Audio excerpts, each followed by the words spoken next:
Trump కి shock ఇచ్చిన న్యాయస్థానం. జన్మథాం వచ్చే పౌరసత్వ హక్కు రద్దుకి ఇచ్చిన ఎగ్జిక్యూటివ్ ఆర్డర్ ని తాత్కాలికంగా నిలుపుదల చేసిన సియాటల్ కోర్టు భారతీయులకి బిగ్ రిలీఫ్.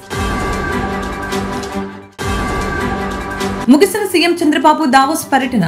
హస్తినాకు చేరుకున్న సీఎం నేడు దేశ రాజధానిలో పలువురు కేంద్ర మంత్రులతో భేటీ.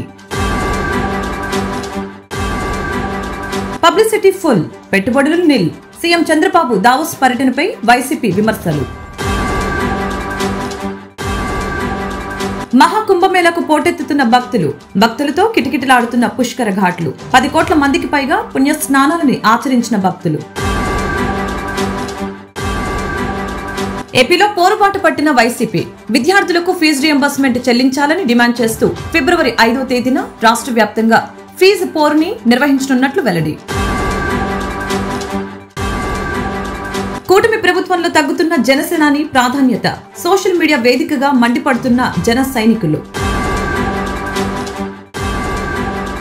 అవునన్నా కాదన్నా చంద్రబాబు తర్వాత లోకేష్ మా నాయకుడన్న మంత్రి అచ్చెన్నాయుడు. కూటమిలో ఉన్నంతకాలం కూటమి పెద్దల నిర్ణయానికి కట్టుబడి ఉంటామని వెల్లడి.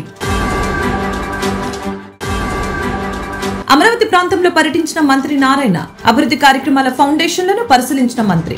జనవరి చివరిలోగా అమరావతికి సంబంధించిన అన్ని టెండర్లను పూర్తి చేస్తామని వెల్లడి.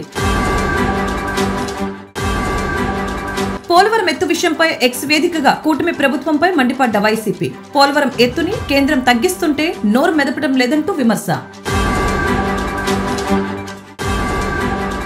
ఏపీ బీజేపీ అధ్యక్ష పదవిపై కాషాయ పార్టీ కసరత్తు. కమలనాథుల నిర్ణయంపై ఉత్కంఠంగా ఎదురుచూస్తున్న పార్టీ శ్రేణులు. పీఠం కోసం పావులు కదుపుతున్న ఆశావాహులు.